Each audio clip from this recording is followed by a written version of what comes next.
to me tudi zanima, če si slišal za ta mašino za ustvarjanje sponk za papir. Ne, nisi. Ja, to je v bistvu tak miselni eksperiment, kar rečemo, ok, mi imamo mašino, ki je zelo, umetna inteligenca, zelo napredna. Zelo napredna. In mi v bistvu damo cilje, ki želimo, da jim sledi, oziroma da jih doseže. In eden izmed ciljev, ki ga lahko damo, je ustvari mi čim bolj učinkovito, pa čim več sponk za papir.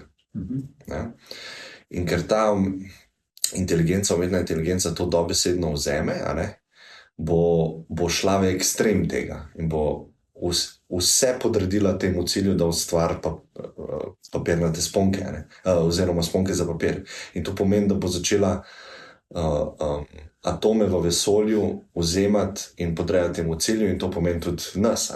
Ja. Kako ti razmišljaš, ali pa kako na tvojemu področju razmišljate o takih laičnih skrbeh? Ja, ironično, moramo Skynet majico danes. To lahko povej, kje je. Ja, tudi s Terminatorjem. To je bila ta korporacija, ki je ustvarila Tako. te robote. Čip, pa ki se je potem prenašal skozi vse različne MP6, tako kot delo Terminatorja je. Ja. Ja, zdaj ta alignment problem, jaz sem tako rekel, zato ker si omenil, je mogoče bolj iz filozofskega stališča umetne inteligence, kar bom rekel je tudi pomembno. Zdaj sam načeloma se vedno bolj ukvarjam s tem problemom bolj z tehničnega vidika, z inženirskega pristopa. Kje vidiš nesmisle v tem? Zdaj, nesmisel, ne bom rekel nesmisel, ker to je taka zadeva, bom rekel, ki jo moramo tudi inženirji paziti.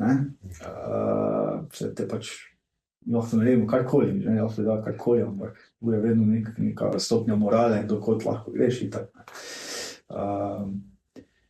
Se pravi, ja, zdaj, tako bom rekel, zdaj, prvič, da pride umetna inteligenca do te stopnje, da se tako obnaša v bistvu, da je to neka zadeva vlaki, imela popoln vpliv nad vsem. Tu še sigurno nismo. In tudi vprašanje, če kdaj bomo, mislim, če bomo pač verjetno, upam vsaj, imeli dosti debat glede tega. Elon Musk je kar, če ga vzame na primer, je kar advokat tega, da se v bistvu malo tudi neka etika pa morala se vnaša, da se v bistvu pogovarja o tem. Zakaj tak mislim? Zato, ker čisti iz inženirskega pristopa pa pogledam, umetno inteligenco danes uporabljamo kot orodje. Ja. To je za nas nekaj, kar mi uporabljamo. Človek v bistvu sistem olajša delo. Ne daje pa popolnega nadzora temu še za nekaj. Ja, vse to sem velikokrat slišal ta argument, se pravi, da v bistvu ne bomo dali nikoli toliko moči temu sistemu, ker nismo nori. Jaz bi rekel, Ampak če je en sistem izredno inteligenten, nas lahko prelesiče. Pa ne samo to, človek je adaptivno bitje, človek se hitro navadi nečesa. In če bo človek videl, da lahko prihrani 2 do 3 ure na dan, da dela karkoli drugega želi, ker umetna inteligenca to avtomatizira, se s časom mogoče tudi navadi, mogoče pa lahko kar vse zaupam te umetne inteligence. In to se malo v bistvu že počasi dogaja, s temi pametnimi domačimi asistenti, in vsem tem, nekako priješ domov, je vse naredilo, pametna hiša, Robot. Zagreje vse, robotski sesalniki. In te zadeve danes, ki jih imamo, ne bojo uničile človeštvo, bom rekel. Lahko pa seveda so nevarne. Mislim, imaš potem tudi situacije, ker gre le za pač neke programe, ki so lahko tarča napadov. So lahko te zadeve nevarne, če se preveč v bistvu prepustimo. Najbolj taki značilen primer za to je avtonomna vožnja. Avtonomni vozil, tisti klasični problem. Umetna inteligenca bo zdaj spoznala, da se bom zaletel, v staro gospo in bo na drugi strani recimo drug avto, nasprotno smer vozil, da se mogla odločiti, ali vozim starko ali pa se zaletim v drug avto. Oboje ni dobro in zdaj zbrati med manjšim zlom. Zdaj, argument bi lahko bil, ja, se človek bi isto razmišljal pol, ali povozim starko ali ne, pač neki refleks naredi, da se nekaj zgodi. V najslabšem primeru oba dva povozim. Ampak tam bo malo drugačna, sorry, kad te prekinjam, situacija, zato ker lahko celo rečeva, če imaš ti full procesorske moči, dejansko čas zate ne obstaja, ne? Ti v bistvu si tik pred trkom in lahko si predstavljamo, če se podstavimo v kožo te umetne inteligence, imamo midva zdaj 1 mesec časa, da se odločiva, a bova zavila, za koliko bova zavila, a bova zraven bremzala, a bova v drugo smer, za koliko stopinj, ne. Jaz mislim, da iz perspektive umetne inteligence ni toliko refleksno dejanje to, kakor pri človeku, ker res refleksno, avtomatsko nekaj narediš, ne. Tam pa se lahko odločiš in ta odločitev je moralna odločitev, ne. Ja, mislim, razumem tvoj pogled, ne. Pa bom tako rekel, ne, zdaj, ja, zadeva je hitra, ne, načeloma. Se hitro pride do odločitve v takšnih sistemih mora priti, ne, to mora biti ravno časovno. Človek je lahko tudi v drugem, ko vozi, ne, slabo vidi, kaj spregledala, ne, umetna inteligenca, to, če je razen, če bo kakih senzor pokvarjen, recimo, ne, pa slab, do tega načeloma ne bo prišlo, ne. In se tudi neki mehanizmi, ki zaznavajo, če je senzor slab, da te na to opozorijo, ne. Recimo človek, se zaspan, bom vsem vozil, recimo. Ampak ja, mogoče bi tu izpostavil, ne gre samo za takšne situacije, ne gre tudi za zelo namerne situacije. Ne vem, če poznaš, recimo, obstaja prav veja umetne inteligence, oziroma bom rekel, kar mogoče avtonomne vožnje, ki se ukvarja z napadi na takšna vozila. Jedrskimi napadi. Tako, ja, ne, pač tisti lidar, ne, ki je zgoraj, pa kamere in vse to, v bistvu so izpostavljene raznim signalom, bom rekel, ne, ali slike, zvok, kakšne druge zadeve, ne. Neke motnje. Ja, ki ne motnje, to je pač njim v bistvu vhod, ne, ampak ne, nek hacker, ki ima pač slabe namene, v bistvu lahko te signale malo v bistvu pokvari, ne, in gledal sem nekaj časa nazaj primer, čist navaden znak ob cesti, ki izgleda kot šum, črno-bele pike, pač kot šum na televiziji, recimo, ne. Ampak popolnoma onemogoči tisto umetno inteligenco, zato ker v bistvu za sliko, ki jo umetna inteligenca hoče sprocesirati in je tista slika na tak način narejena, ne, da v bistvu pokvari zadevo. Ne. Aha, se pravi, nekdo je za nalaž postavil tak znak. Tako, recimo. In to danes, tako, in to danes tudi v bistvu se kar raziskovalno ukvarjajo s tem, kako v bistvu to preprečiti. Kako v bistvu naredi te mreže v bistvu robustne, nevronske mreže so tukaj zane. Tako da, ja, to je bolj lahko problem. Ja, se izzivov je ful, ne, ampak ta tvoj primer je v bistvu neka stvar še ni dovršena in zdaj ugotavljamo, da nekatere stvari moramo drugače zapeljati, drugače narediti, ne, ampak to bomo rešili, ne. Ja.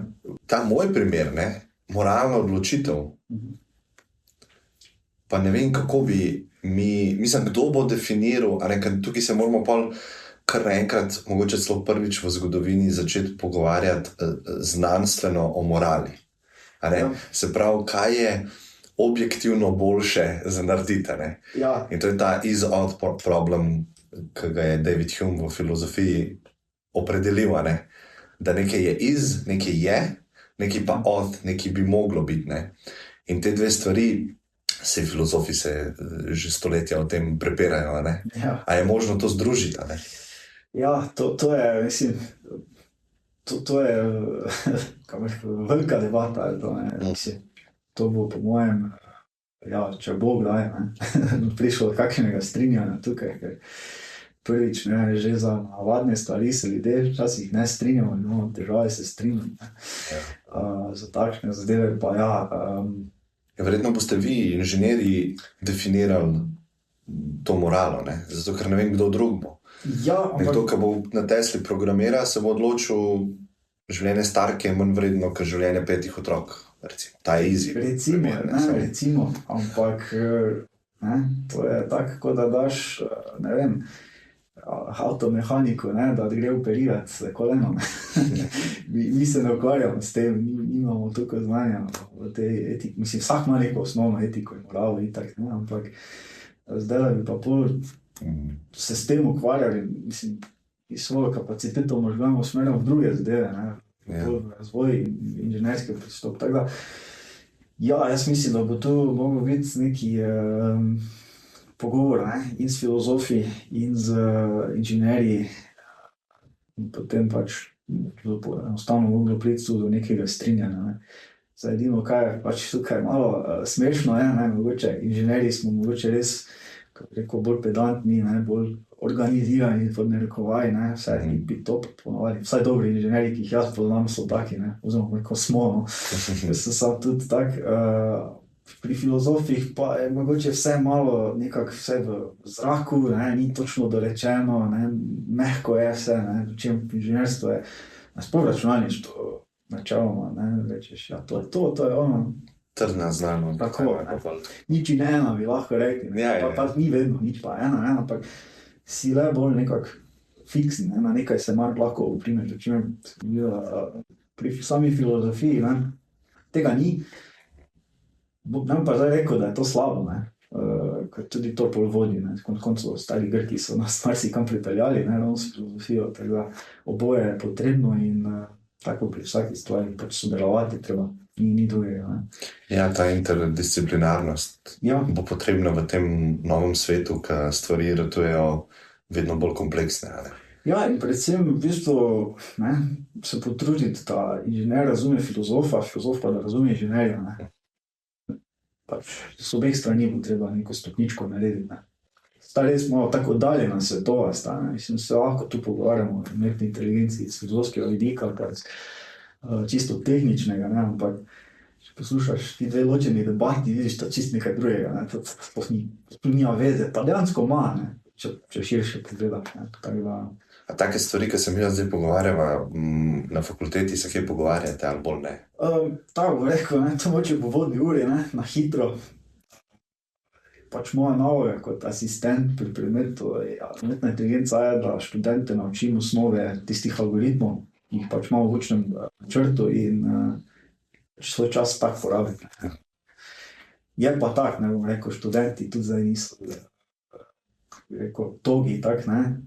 Seveda prije do kakšnih debat, včasih prije kdo vpraša, kaj vi mislite o tem, pa se včasih zagovorimo, včasih kaj podebatiramo, ne, ampak ja, kar se tiče tega, da bi jaz zdaj recimo nek filozofski pogled dal, pa ne, mislim. Tak, v sklopu samega predmeta, ne, mislim, da je to pač nekak izven obsega predmeta, ne, mislim. Upam v bistvu, ne, da študenti potem sami med sabo malo debatirajo o tem, tudi upam, no, vsaj tisti, če mogoče kdo posluša od mojih študentov, super, no, ampak upam, da dajem take naloge in tudi, da jih tudi malo v to smer res mislim. Ja, prosti, ker sem te dal v to pozicijo, ne, jaz ne moram iz svoje kože, jaz tako vedno bolj filozofsko razmišljam, ne, o stvarih, pa gledam svet pa razvoja, ne, probam biti v stiku s tehnologijo na splošno, ker drastično spreminja naše življenje, ne. In pol se neposredno iz tega odpirajo moralno vprašanje, ne. Ja, neposredno, ne, jaz tako, a je to dobro, a je to slabo, ne, kam to gre, ampak tebe sem nekako razumel, da ne vidiš toliko močno tega eksistencialnega riska, tveganja te tehnologije v prihodnosti, ne. Bom rekel, samo dodal še za enkrat še, ne. Aha, no, sej jaz ne govorim naslednje leto ali čez 2, ne. Jaz sicer ne vem, ker spet laik sem na tem področju, ampak jaz razmišljam tako v 50-100 letih, ne. Pač nekako ekstrapoliramo stopnjo razvoja, ki se dogaja zdaj, ne, na tem področju, pa greva lahko tudi pol v specifike, ne, kje ti vidiš najbolj take velike preboje zadnjih let, ne. Ampak če samo to ekstrapoliramo, ne, vidimo, da čez 30, 40, 50 let, ne, da lahko to drastično spremeni naša življenja, bolj kot kjerkoli tehnologija v zgodovini človeštva, pa v najkrajšem času, ko se je kjerkoli tehnologija pač uveljavila. Ne.